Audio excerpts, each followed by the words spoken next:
Hi friends, कैसे हैं आप? उम्मीद है आप सब अच्छे होंगे और आप पढ़ाई कर रहे होंगे। तो जैसा कि मैंने पोल दिया था, मैंने बताया था कि जो पोल का सुबह तक का रिजल्ट होगा, मैंने शाम को पोल दिया था कल, और जो सुबह तक का रिजल्ट उसके ऊपर हम आज उस सब्जेक्ट में वन शॉट लेक्चर देंगे। तो उस हिसाब से फिजिक्स का पोल रिजल्ट ज़्यादा रहा है, तो मैं फिजिक्स का आज हम लेके आए unit and measurement one shot lecture. तो आज हम बात करेंगे unit and measurement one shot lecture की बात करेंगे।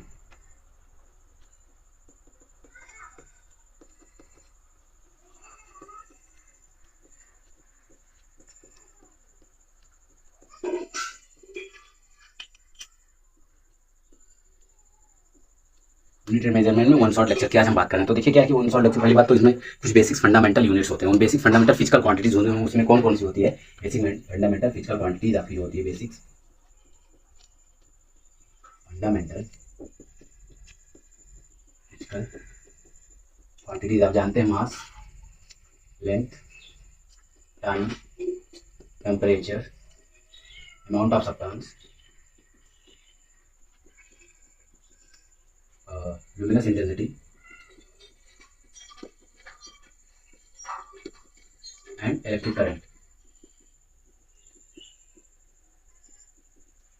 ये 7 बेसिक फंडामेंटल फिजिकल क्वांटिटीज होती हैं।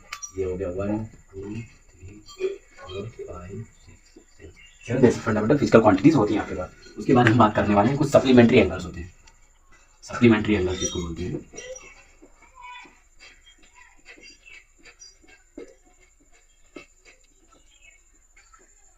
सप्लीमेंट्री एंगल्स उसको बोलते हैं जिस एंगल के पास यूनिट हो बट डायमेंशन नहीं हो। जैसे दो एक है सॉलिड एंगल, आपका solid angle and angle.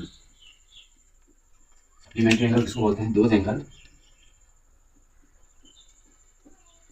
which have units but not dimension।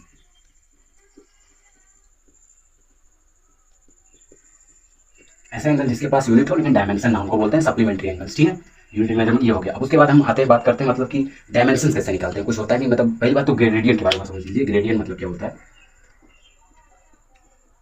Gradient क्या होता है? मतलब पर यूनिट लेंथ। किसी भी चीज़ में अगर ग्रेडियंट लगा तो उसको लेंथ से डिवाइड कर दीजिए। पर यूनिट लेंथ को हम क्या बोलते हैं? ग्रेडियंट बोलते हैं। ये हो गया। पर यूनिट लेंथ को क्या बोलते हैं? ग्रेडियंट बोलते हैं। ठीक है, उसके बाद हम जैसे कि इसमें मान लीजिए कि आपका वेलोसिटी ग्रेडियंट हो गया, वेलोसिटी ग्रेडियंट, या आपका हो गया लेंथ ग्रेडियंट, लेंथ ग्रेडियंट, या फिर आपका हो गया टाइम ग्रेडियंट, टाइम ग्रेडियंट। ऐसे सारे ग्रेडियंट। तो वेलोसिटी ग्रेडियंट में अब यहाँ पे आप क्या करेंगे? ये हो जाएगा v बाई एल। मतलब वेलोसिटी में क्या होता है? ये होता है एल टी माइनस वन और एल, तो ये कट जाएगा, हो जाएगा टी माइनस वन। ठीक। ऐसे लेंथ ग्रेडियंट, तो लेंथ बटा लेंथ ये क्या हो जाएगा? डायमेंशन लेस हो जाएगा, डायमेंशन लेस। और टाइम ग्रेडियंट मतलब टाइम बटा लेंथ, तो ये हो जाएगा टी एल माइनस वन, मतलब inverse of velocity, inverse of velocity. तो ये आपके कुछ कॉन्सेप्ट है, जैसे बेसिक फंडामेंटल फिजिकल क्वांटिटी साथ होते हैं, mass, length, time, temperature, amount of substance, luminous intensity, electric current. उसके बाद हमने सप्लीमेंट्री एंगल की बात की। दो एंगल बीच है यूनिट बट नॉट डायमेंशन। जिसका यूनिट हो डायमेंशन हो, तो ऐसे सॉलिड एंगल, एंगल दो ऐसे चीज। ग्रेडियंट क्या होता है? Per unit. किसी चीज को हम डिवाइड करते हैं लेंथ से, उसको हम ग्रेडियंट बोलते हैं, पर यूनिट। तो ये हो गया आपका 3 टॉपिक मोटे मोटे। इसके बाद हम बात करेंगे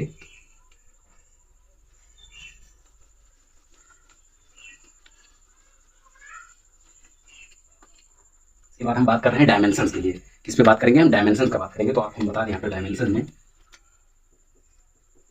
डायमेंशन निकालने के लिए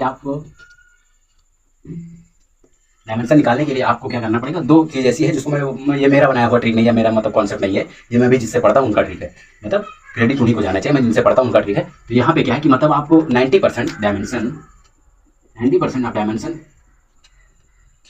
फाइंड आउट कर सकते हैं, find out through force and energy, force and energy. अगर आप फोर्स और एनर्जी का फार्मूला याद कर रहे हैं, उनसे मिलता हुआ जुलता, मतलब मान लीजिए किसी भी चीज का अगर फार्मूला, जैसे रिलेटिव परमेबिलिटी का, और उसका मतलब मान लीजिए ग्रेविटेशनल कांस्टेंट का फार्मूला, हम डायमेंशन निकाला, तो इस सभी का ग्रेविटेशनल फार्मूला, जैसे आपको यहाँ पे फोर्स का फार्मूला याद आना चाहिए। तो फोर्स का पहले यहाँ पे बना लेते हैं, यहाँ पे फोर्स, इधर है एनर्जी,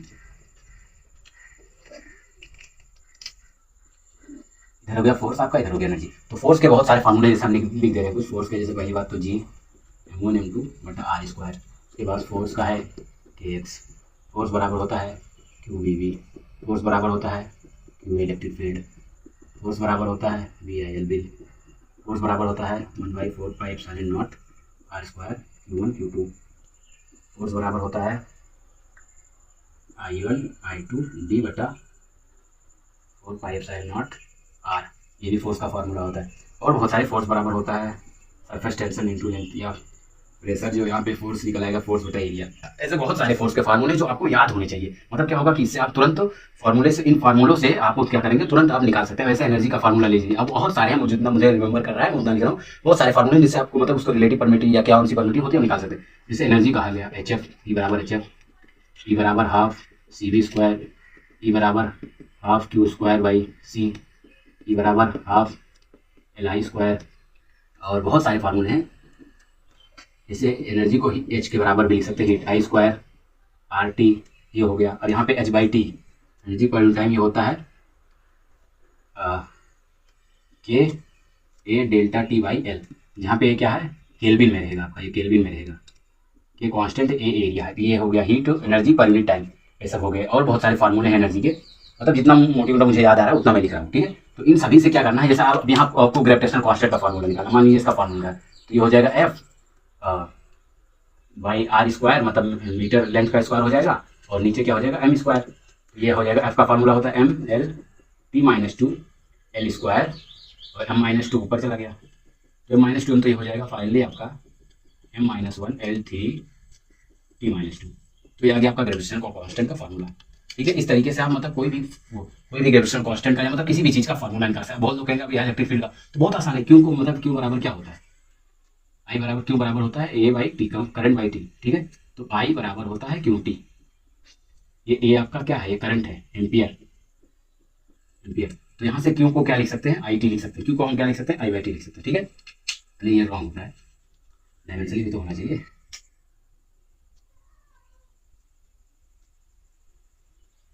आई को क्या लिख सकते हैं, चार्ज को क्या लिख सकते हैं, क्यू बाई टी।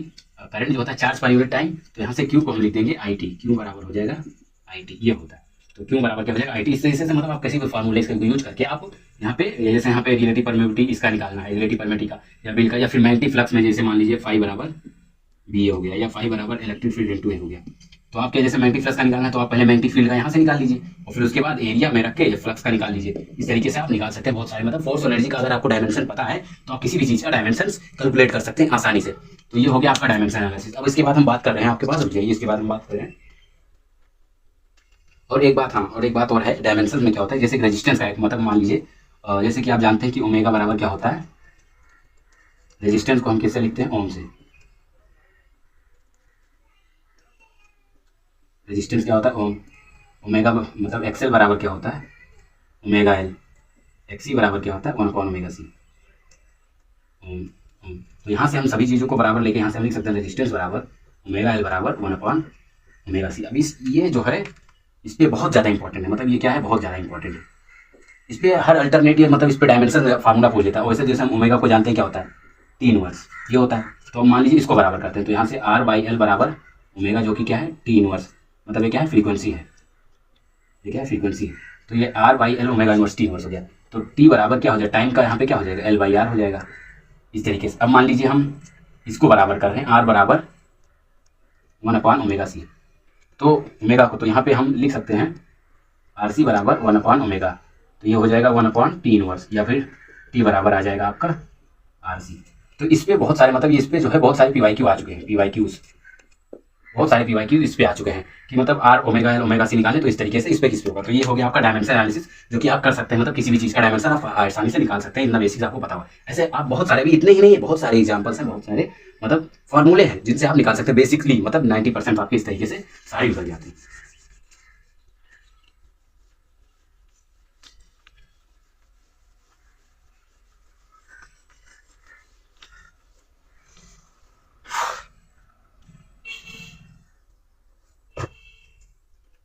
कुछ आपके सामने डायमेंशन लेस क्वांटिटीज होती है, जैसे डायमेंशन लेस क्वांटिटीज की बात करें, कुछ होती है डायमेंशन लेस, ज़्यादा उस वो नहीं, लेकिन हाँ आपको ध्यान रखना है, मतलब कुछ ऐसे होती है, बहुत सारे मैं कुछ ही का नाम लिख पाऊंगा, जैसे कि आपका स्ट्रेन हो गया, ट्रिग्नोमेट्री रेशियो हो गया, इफिशियंसी हो गई, सॉलिड एंगल हो गया, एफिशिएंसी हो गई, पावर गेन हो गया, वोल्टेज गेन हो गया, करंट गेन हो गया, ये सभी मतलब जैसे कि और सारे हैं, एफिशिएंसी हो गई, स्ट्रेन हो गया, टिग्नोमेट्री रेशियो हो गया, सॉलिड एंगल हो गया, पावर गेन हो गया, रिलेटिव परमेबिलिटी हो गई, रिलेटिव परमेबिलिटी हो गई, लेंथ ग्रेडियंट हो गया, लेंथ ग्रेडियंट रिलेटिव पर power gain, voltage gain, current gain, viscosity हो गई आपकी, अरे वो कोफिशिएंट ऑफ फ्रिक्शन हो गया, कोफिशिएंट ऑफ फ्रिक्शन हो गया, सॉलिड एंगल हो गया, एफिशिएंसी हो गई, ट्रिग्नोमेट्रिक रेशियो हो गया, सॉलिड एंगल स्ट्रेन हो गया, ऐसे मतलब बहुत सारे और ईटीसी, और हमें उतना रिमेंबर नहीं आ रहा है, मतलब बहुत सारे हैं, इनको आप डायमेंशनल स्क्वायर को इसको आप भी मतलब इस तरीके से आप कर सकते हैं डायमेंशनल। और उसके बाद प्रिंसिपल ऑफ होमोजेनिटी जो कि बहुत इंपॉर्टेंट कंसेप्ट, इस पर हर बार मतलब अल्टरनेट या जेईई में, नीट में भी क्वेश्चन आते हैं बहुत सारे, मतलब इसमें कुछ खास नहीं है, बस आपको केवल समझ लेना है प्रिंसिपल ऑफ होमोजेनिटी। स्पेलिंग आप देख लीजिएगा, उतना हमें ध्यान नहीं होमोजेनिटी का क्या है। प्रिंसिपल ऑफ होमोजेनिटी में क्या होता है कि मतलब किसी भी डिफरेंट और किसी भी same physical quantity dimension, same dimension of physical quantity को हम इक्वल कर देते हैं। मान लीजिए कि ये जैसे कि मान लीजिए ax स्क्वायर प्लस bt बराबर b, तो यहाँ पे क्या करेंगे, जैसे कि मान लीजिए मैं एग्जांपल दे रहा हूँ, जैसे कि यहाँ पे क्या करेंगे, जो ax स्क्वायर है ये आपका bt के बराबर हो जाएगा और ये आपका b के बराबर हो जाएगा। यहाँ पे आप ax स्क्वायर को b के बराबर रख सकते हैं, ठीक है, और bt को भी आप b के बराबर रख सकते हैं। यह है main principle of homogeneity. Principle of homogeneity का मतलब मेन यही है कि जैसे आपकी कोई भी सेम फिजिकल क्वांटिटी के डायमेंशंस को आप इक्वल कर सकते हैं, प्लस माइनस सब्ट्रैक्शन को इक्वल कर सकते हैं। Same physical quantity of addition subtraction is equal in dimensional analysis. मतलब कि जब कोई भी सेम फिजिकल क्वांटिटी का मतलब मान लीजिए एडिशन या सब्ट्रैक्शन, उसको आप इक्वल बना सकते हैं डायमेंशन एनालिसिस के लिए, डायमेंशन फाइंड करने के लिए। तो इस पे बहुत सारे क्वेश्चन आते हैं, मतलब बहुत सारे इस पे पीवाईक्यूज आते हैं। आप वो मॉड्यूल कर लीजिए, या मतलब वो पीडब्ल्यू के बहुत सारे मॉड्यूल, या पीडब्ल्यू का टेस्ट आप हमारे टेलीग्राम ग्रुप पे जाएंगे तो यूनिट एंड मेजरमेंट का मैंने असाइनमेंट काफी पहले अपलोड कर दिया, आज भी अपलोड कर देंगे, जिनको करना होगा वहाँ से। मतलब एक असाइनमेंट है एमआर सर का बनाया हुआ, मैं बता दे रहा हूँ, आपको सब जानते होंगे एमआर सर को, बहुत लोग पढ़ते भी होंगे, तो उन्हीं का बनाया हुआ है प्रिंसिपल ऑफ होमोजेनिटी। मतलब यूनिट एंड डायमेंशन का बहुत सारे अच्छे question, variety of question, JEE के भी कुछ क्वेश्चन है, जेईई मेंस के क्वेश्चन है उसमें, और सॉल्व करिएगा आप लोग का आता है इस तरीके से। मान लीजिए क्वेश्चन मैं वही बता दे रहा हूँ, मान लीजिए कि आपको फाइंड करना है, मान लीजिए बी बाई ए, जैसे मान लीजिए क्या है, इसी में मान लीजिए है, यही क्वेश्चन हो गया। अगर मान लीजिए इफ आप कर लीजिएगा, मान लीजिए दिया हो if x plus B T बराबर बी, तो यहाँ पे ए बाई बी क्या होगा, यहाँ पे आपको फाइंड कर लीजिए ए बाई बी का क्या डायमेंशन होगा, ठीक है, यहाँ पे ए बाई बी का फाइंड करो, तो ए स्क्वायर बराबर बी टी, तो ए स्क्वायर को बी टी, तो यहाँ से हम जो है ए को क्या लिख सकते हैं, B T by x square, यहाँ से हम ए को लिख सकते हैं B T by x square, ठीक है, और यहाँ से ये हो गया, और बी टी को हम बी लिख सकते हैं, ठीक है, तो बी टी को बी लिख सकते हैं, एक इक्वेशन ये हो गया, ए को आप ये लिख सकते हैं, और यहाँ से बी को क्या लिख सकते हैं, ए स्क्वायर बाई टी, तो यहाँ से आप बी को लिख सकते हैं ए स्क्वायर बाई टी, तो ए बाई बी करेंगे जब आप, तो ये हो गया एक्स स्क्वायर, तो ये ऊपर चला जाएगा, माने ए बाई बी जब आप यहाँ से करेंगे तो यहाँ पे ए बाई बी करेंगे तो ये हो जाएगा B T by x square into A by T, तो ये आ जाएगा, और बी को हम ए स्क्वायर बाई टी रख सकते हैं, यहाँ से बी को वैल्यू रख देंगे, तो आप यहाँ से फाइनली फाइंड आउट कर सकते हैं। मतलब थोड़ा सा वो हो रहा है, तो इसे सॉल्व कर दूंगा, ऐसे बात नहीं है। यहाँ से पहले आप ए निकाल लीजिए, तो ए आ रहा है B T by x square, तो ए क्या आ रहा है बी टी बाई, आप कर लीजिएगा, उतना समय नहीं है अभी, बहुत लोग सोचेंगे उससे नहीं होता, अब यहाँ पे आप कर लीजिएगा, ठीक है, सॉल्व कर लीजिएगा, मैं इसका सोचेंगे बता दूंगा, उतना समय नहीं है अभी हम और कॉन्सेप्ट, क्योंकि हमें 15 से 20 मिनट में पूरा चैप्टर कंप्लीट करना है। तो ये हो गया प्रिंसिपल ऑफ होमोजेनिटी। इसमें बहुत सारे वैरायटी ऑफ क्वेश्चंस आते हैं, एक इस तरीके का आता है, if fundamental units are taken, जैसे length is taken as fundamental unit, velocity is taken and mass is taken, तो what is the dimension formula force, इस तरीके का आप यहाँ पे कर लीजिएगा। ये हो गया प्रिंसिपल ऑफ होमोजेनिटी। अब इसके बाद हम बात कर रहे हैं दूसरे टॉपिक पे चल रहे हैं।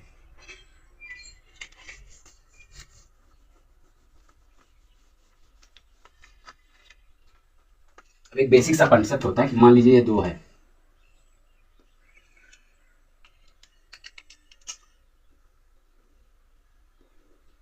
मान लीजिए दो है, ठीक है, ये हो गया आपका डायमेंशन, ये हो गया आपका यूनिट, और ये कुछ इस तरीके का है। इसमें क्या कॉन्सेप्ट लगता है कि if any physical quantity have unit, any physical quantity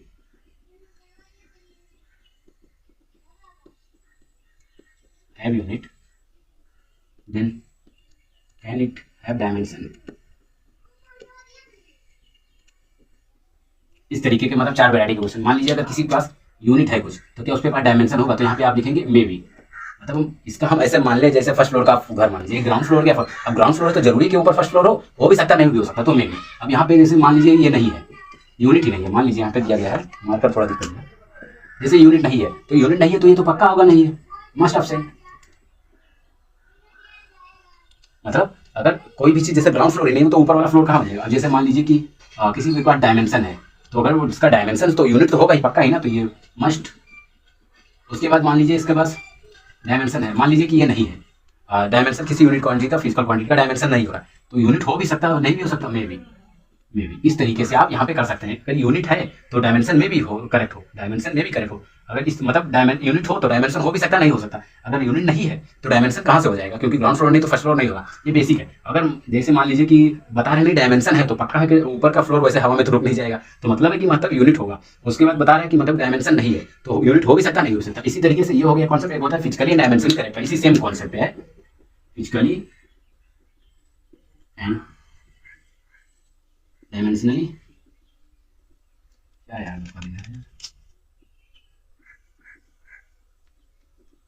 dimensionally correct, same है इसी पैटर्न पे। मान लीजिए यहाँ पे आपको फिर ऐसे ये हो गया फिजिकली करेक्ट, हो गया डायमेंशनली करेक्ट, डायमेंशनली करेक्ट, हो गया फिजिकली करेक्ट।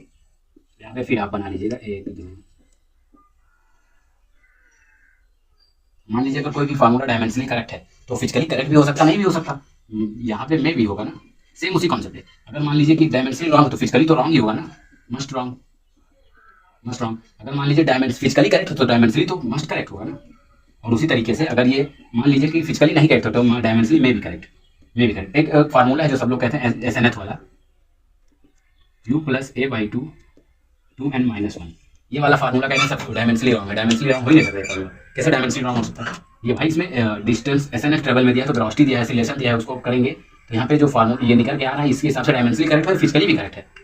फिजिकली फार्मूला अगर करेक्ट हो तो डायमेंशनली तो करेक्ट होगा ही ना, फिजिकली तो ये करेक्ट है तभी तो हम सॉल्व कर रहे हैं इसे आंसर लेके आ रहे हैं, तो डायमेंशनली करेक्ट भी होगा। तो ये हो गया आपका फिजिकली करेक्ट एंड डायमेंशनली को इस कॉन्सेप्ट पे भी मतलब क्वेश्चन आ जाता है। जैसे मान लीजिए दिया होगा if this formula physically correct then मैं भी डायमेंशनली करेक्ट, तो इस तरीके से ये कॉन्सेप्ट पे दोनों पे आपके बहुत सारे क्वेश्चन सॉल्व हो जाएंगे। फिजिकली करेक्ट अगर मान लीजिए डायमेंशनली करेक्ट हो तो फिजिकली हो सकता है भी हो ना हो, अगर फिजिकली करेक्ट है तो डायमेंशनली तो पक्का करेक्ट होगा।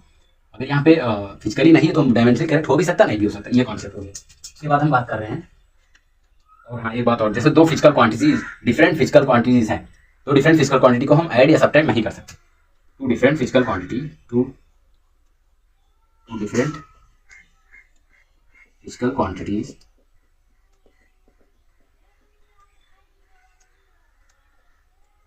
ऑफ डायमेंशंस, डायमेंशंस की दो डिफरेंट फिजिकल क्वांटिटी को हम can't add and subtract, can't add and subtract, ये चीज आप नोट करके लिख लीजिएगा। दो डिफरेंट फिजिकल क्वांटिटी के डायमेंशंस को हम ऐड और सब्ट्रैक्ट नहीं कर सकते, यहाँ पे आप नोट करके लिख लीजिएगा कि अगर दो डिफरेंट फिजिकल क्वांटिटी, क्या है डिफरेंट फिजिकल क्वांटिटी, तो हम ऐड और सब्ट्रैक्ट नहीं कर सकते। तो ये हो गया आपका ये कॉन्सेप्ट। उसके बाद अब हम चल रहे हैं, इसके बाद कुछ कॉन्सेप्ट बच रहे हैं, इंस्ट्रूमेंट हो रहा है आपका, एरर हो रहा है, और यही सब आपका बच रहा है, तो हम उसको भी कंप्लीट कर दे रहे हैं। इसके बाद पहले हम आ जा रहे हैं सिग्निफिकेंट फिगर पे, सिग्निफिकेंट फिगर।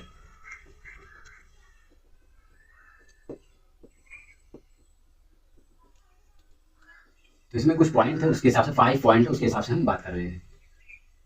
2 3 4 5 पॉइंट है, इसके हिसाब से हम बात कर रहे हैं।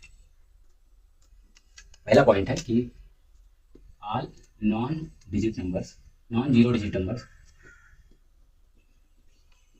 Numbers are significant.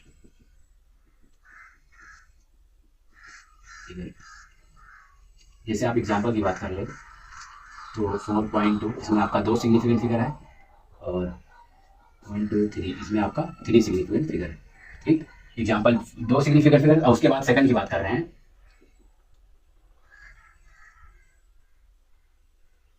All zero digits present between non zero digits figures. All zero digits present between non zero digits are also significant figure, are also significant figure. All zero digits present between non zero digits मतलब जैसे कि ये हो गया 3.056 ये हो गया, या मान लीजिए 2.01, तो इसमें भी है, तो इसमें आपका 4 सिग्निफिकेंट फिगर है, इसमें आपके 3 सिग्निफिकेंट फिगर है। इसके बाद हम थर्ड पॉइंट की बात कर ले रहे हैं। थर्ड पॉइंट में क्या कह रहा है कि लीडिंग जीरो और zero present left side of non zero digits are not significant figure, are not significant figure मतलब लीडिंग जीरो, जैसे कि मान लीजिए ये एक हो गया, जैसे 0.215 एक ही हो गया, एक मान लीजिए 0.0347, तो इसमें आपका 3 सिग्निफिकेंट फिगर है, इसमें भी आपके 3 ही सिग्निफिकेंट फिगर है, क्योंकि इसको हम काउंट नहीं करेंगे, इनको हम काउंट नहीं करेंगे, ये आपके क्या होंगे, नॉट सिग्निफिकेंट फिगर हो जाएंगे। उसके बाद फोर्थ है lagging zero, trailing zero, not lagging, trailing zero और zero present right side of non zero digits are significant figure. यहाँ पे एक बात ध्यान रखिएगा, नॉट लिखा हुआ है, ये देख लीजिए नॉट लिखा हुआ है, ट्रोलिंग जीरो और तो इसका एग्जांपल आपके पास हो गया, जैसे कि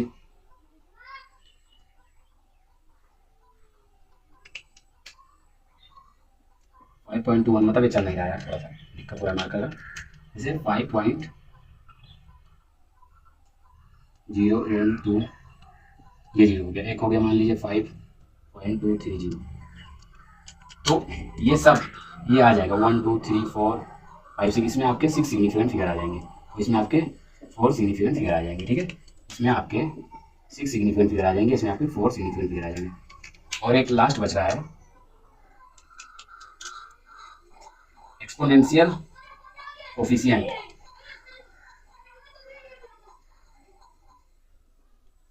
are not include in significant figures.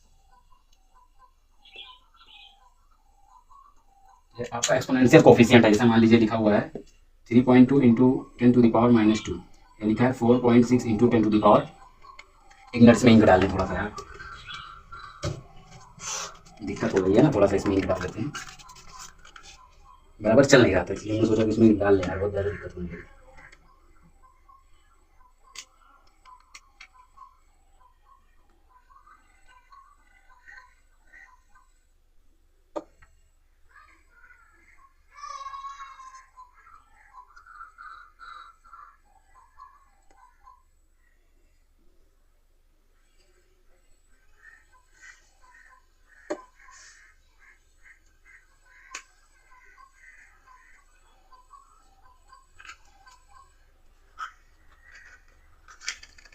पाँच से 6 मिनट और लगेगा, हम सारा आपका वन शॉट में कवर कर दे रहे हैं। आपको बहुत लोग बोलेंगे न्यूमेरिकल नहीं करवा सर, तो आप न्यूमेरिकल वीडियो खुद करिए ना, खुद प्रैक्टिस करिए ना, ठीक है।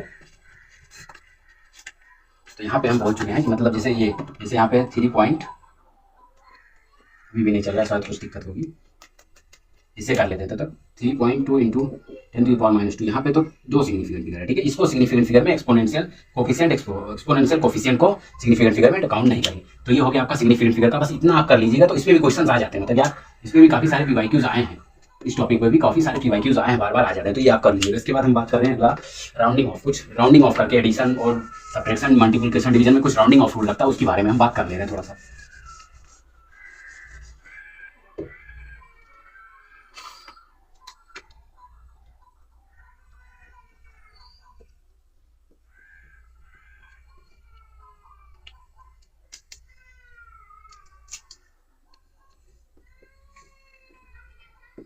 राउंडिंग ऑफ देख लीजिए, राउंडिंग ऑफ चार मतलब एडिशन एंड सब्ट्रैक्शन में कैसा लगता है, और मल्टीप्लिकेशन और डिवीजन में कैसा लगता है, मल्टीप्लिकेशन एंड डिवीजन में कैसा लगता है। एडिशन और सब्ट्रैक्शन में जो मिनिमम डेसिमल प्लेसेस में होती है उनमें आपको आंसर देना होता है, यहाँ पे आपको मिनिमम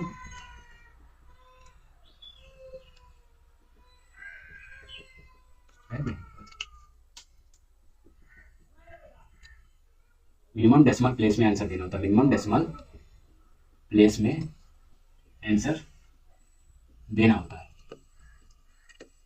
यहाँ पे minimum significant figure tens, minimum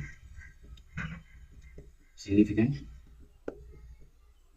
figure में देना होता है, ठीक। तो जैसे एडिशन सब्ट्रैक्शन का मान लीजिए कि दिया है 4.271 नहीं चल रहा है यार, 5 कर रहा है। चलिए इसमें दिया मान लीजिए 4.712 और एक दिया हुआ है 1.2। तो इसमें जो आपका आंसर आएगा, मान लीजिए इसको जोड़ने के बाद आपका आंसर कितना आ रहा है 21729 तो इसका आंसर आपका जाएगा 5.9, मतलब एक डेसिमल प्लेस होना चाहिए इसके बाद। अगर मल्टीप्लिकेशन डिवीजन में मान लीजिए दिया हुआ 3.254 इंटू 2.6, तो जब इसको आप डिवाइड करेंगे तो आपका कुछ भी जो आएगा आंसर वो आपका दो सिग्निफिकेंट फिगर में ही आना चाहिए, ठीक है। जैसे मान लीजिए 2.6 से डिवाइड करेंगे जो भी आएगा तो दो सिग्निफिकेंट फिगर में आपका आंसर होना चाहिए, ठीक है। ये हो गया आपका राउंडिंग ऑफ। उसके बाद हम बात करते हैं आपके लिए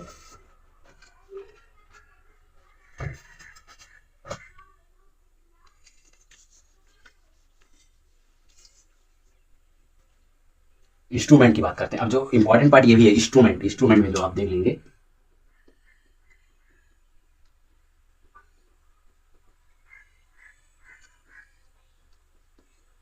इंस्ट्रूमेंट में हम बात कर रहे हैं। तो इंस्ट्रूमेंट में आपके 3 टाइप के होते हैं, एक होता है मेन स्केल, एक होता है वर्नियर स्केल, एक होता है स्क्रू गेज।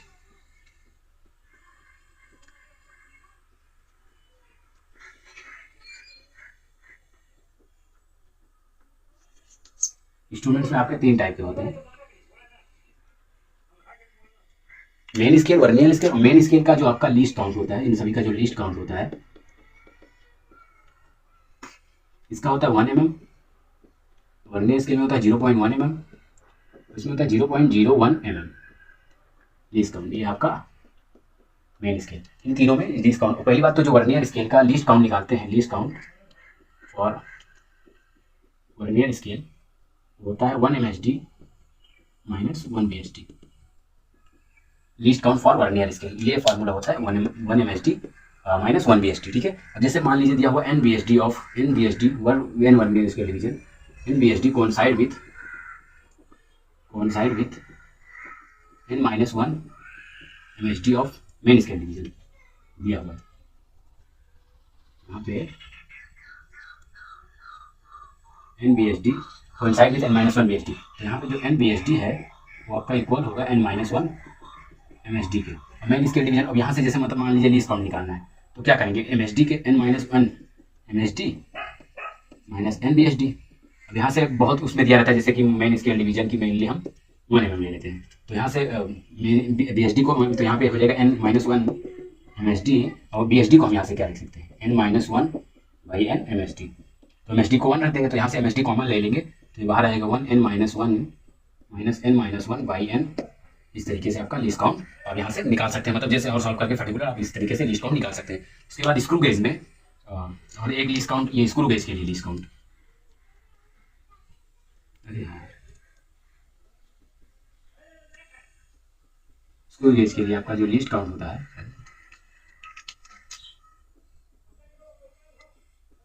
स्क्रू गेज का जो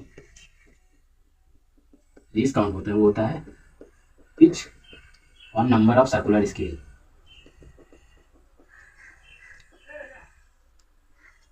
तो पिच क्या होता है, distance travel by circular scale 1 rotation. मतलब जो पिच होता है आपका यहाँ पे, जो पिच होता है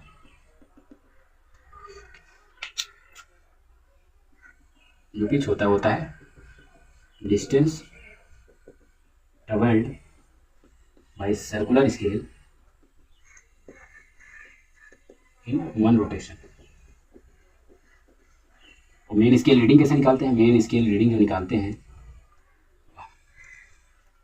मतलब जो मेन स्केल रीडिंग निकालते हैं, जैसे यहाँ पे क्या होता है मेन स्केल रीडिंग, तो ये होता है main scale reading plus least count in vernier scale reading. यहाँ पे जो क्या निकालते हैं, रीडिंग निकालने के लिए जो फार्मूला होता है main scale reading least count. अब आता है एरर में, इसमें क्या होता है नेगेटिव एरर। मान लीजिए कि ये आपका मेन स्केल है, ये आपका मेन स्केल है, और आपका वर्नियर स्केल यहाँ से चल रही है, वर्नियर स्केल है। तो मान लीजिए ये इसका जीरो है, ये इसका जीरो है। तो अगर ये वर्नियर स्केल अगर लेफ्ट में शिफ्ट हुआ है तो ये आपका पॉजिटिव निगेटिव एरर है, पॉजिटिव एरर है, ये पॉजिटिव जीरो एरर है। ये कैसा है? पॉजिटिव जीरो एरर है। अगर आपका मेन स्केल, ये आपका मेन स्केल,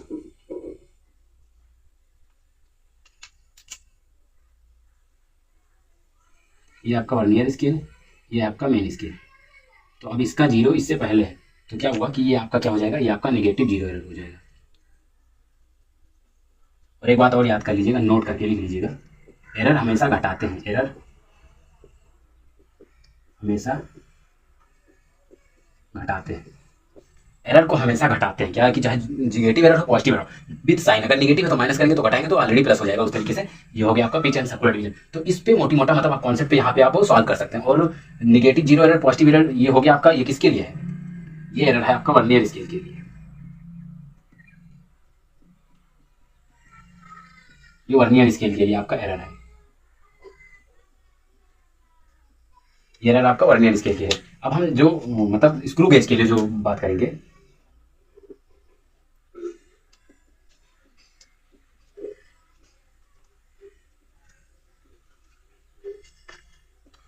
जो हम स्क्रू गेज के लिए बात करते हैं, यहाँ पे देख लीजिए स्क्रू गेज में क्या होता है। मान लीजिए कि ये ऐसे बना हुआ है, ये यहाँ पे कोइंसाइड कर रहा है। मान लीजिए कि यहाँ पे 0 है, 10 है, 15 है, 20 है, 40 है, इस तरीके से। तो अगर इसके नीचे 0 है तो ये हो गया निगेटिव एरर, अगर इसके ऊपर है तो ये हो जाएगा पॉजिटिव एरर।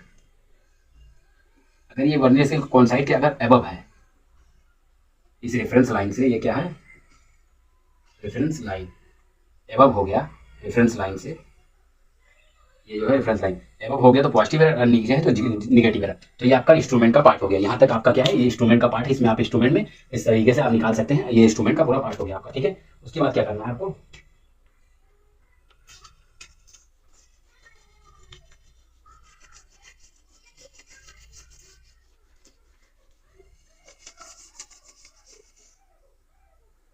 कुछ इस तरीके का कंसेप्ट आता है, जैसे कुछ मेजर लेंथ दिए होते हैं। मान लीजिए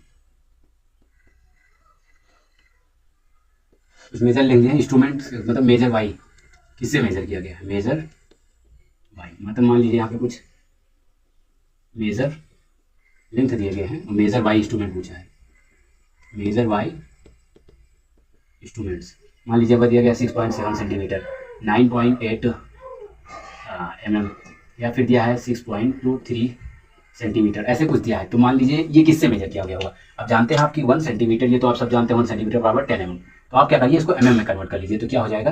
67 mm हो जाएगा। तो 1 mm किसका था? तो ये आपका हो जाएगा मेन स्केल से मेजर किया गया है। क्यों? क्योंकि अभी मैंने बताया कि जो मेन स्केल होता है, मेन स्केल की रीडिंग 1 mm में होती है, वर्नियर स्केल की जो होती है 0.1 mm में होती है, और स्क्रू गेज की होती है 0.01 mm में। अब ये 9.8 mm दिया, तो ये किसका है? ये वर्नियर स्केल का है, mm में ऑलरेडी दिया हुआ है, 6.23 सेंटीमीटर। तो अब इसको करेंगे तो ये क्या आएगा? ये आएगा 62.3 mm। तो ये भी किसका हो जाएगा? वर्नियर स्केल का। ठीक, ऐसे मतलब ये भी कॉन्सेप्ट आता है कि कोई मेजर लेंथ दिया गया है, कोई मेजर लेंथ दिया गया, किससे मेजर किया गया है, ऐसे भी क्वेश्चन पूछ लिया जाता है कभी कभार, मतलब वो सब बेसिक नॉलेज के लिए जरूरी है। तो ये हो गया। उसके बाद हम बात करते हैं, ये हो गया आपका नॉलेज के लिए। ठीक है, अब बात करते हैं एक्यूरेसी और एरर के लिए भी हम आते हैं। पहले एक्यूरेसी और प्रिसाइज के बारे में, मोर प्रिसाइज एक्यूरेसी में बात कर ले रहे हैं। ये मार्कर धोखा दे रहा है यार। चलिए, एक्यूरेसी क्या होती है? एक्यूरेसी में क्या होता है कि मतलब कोई भी वैल्यू, ट्रू वैल्यू के पास कितना पास आ रही है, अगर ज्यादा पास आ रही है तो एक्यूरेसी हो गया। प्रिसाइज क्या होती है? प्रिसाइज मतलब कितने ज्यादा डेसिमल प्लेस में जाके उस वैल्यू को नापते हैं, उसको हम प्रिसाइज, मोस्ट प्रिसाइज बोलते हैं। प्रिसाइज तो कितने डेप्थ में कोई वैल्यू नापते हैं उसको प्रिसाइज। एक्यूरेसी मतलब कितना ट्रू वैल्यू के पास आ रहा है, how the value is came nearest about true value. True value के कितना पास आ रहा है उसको एक्यूरेसी, मोस्ट प्रिसाइज। अगर आपको मान लीजिए कि एक क्वेश्चन दिया गया है, इसमें से मोस्ट प्रिसाइज बताइए, 4.9 दिया है, 2 या 4.801 दिया गया है, या 4.57 दिया गया है, या 4.82 दिया गया है। तो आप इसमें से अगर 5 के लिए पूछ रहे हैं, 5 वैल्यू मान लीजिए, इसके लिए मोस्ट एक्यूरेट बताइए, most most accurate, I value का मोस्ट एक्यूरेट बताइए, मोस्ट एक्यूरेट और मोस्ट प्रिसाइज। मोस्ट एक्यूरेट तो आपका ए ऑप्शन हो जाएगा, मान लीजिए दिया है A B C D, A B C D, तो यहाँ मोस्ट एक्यूरेट में तो आपका ए आ जाएगा, लेकिन मोस्ट प्रिसाइज की बात करेंगे तो बी आएगा। अगर मान लीजिए ये नहीं दिया होता, if is not given, if it is not given, तो जो आपका आंसर आता वो आपका बी आता, then answer will be B. अब आप बोलेंगे क्यों, तो यहाँ पे आप नोट करके बात लिख लीजिए कि अगर कोई हेडिंग ना दिया होगा, most precise, most precise is most accurate by default, by default अगर कुछ नहीं दिया है तो मोस्ट प्रिसाइज ही मोस्ट एक्यूरेट है, कुछ नहीं दिया होगा तब ये बात लगे कि मोस्ट प्रिसाइज क्या है, मोस्ट एक्यूरेट है। उसके बाद हम एरर में आ जाते हैं, तो आपके दो टाइप के एरर होते हैं, सिस्टमेटिक एरर होता है, और सिस्टमेटिक एरर दो टाइप के होते हैं, एब्सोल्यूट एरर और रैंडम एरर। यहाँ पे हम एरर की बात कर ले रहे हैं, अरे मतलब कुछ भी हो गया है।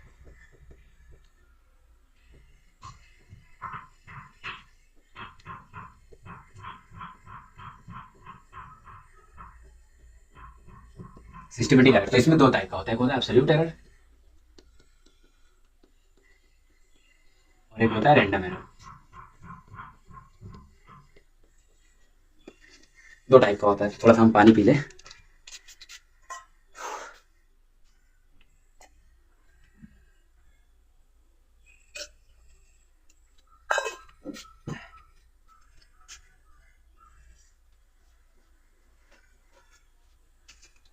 एब्सोल्यूट एरर में क्या होता है कि कुछ इस तरीके से ग्राफ होता है, इधर हो गया ऑब्जर्वेशन, ये हो गया एब्सोल्यूट एरर, और रैंडम एरर में ये जान लीजिए रैंडम एरर हो गया, इधर हो गया ऑब्जर्वेशन, कुछ इस तरीके से। तो एब्सोल्यूट एरर में क्या होता है कि ये ग्राफ कभी कम नहीं होता,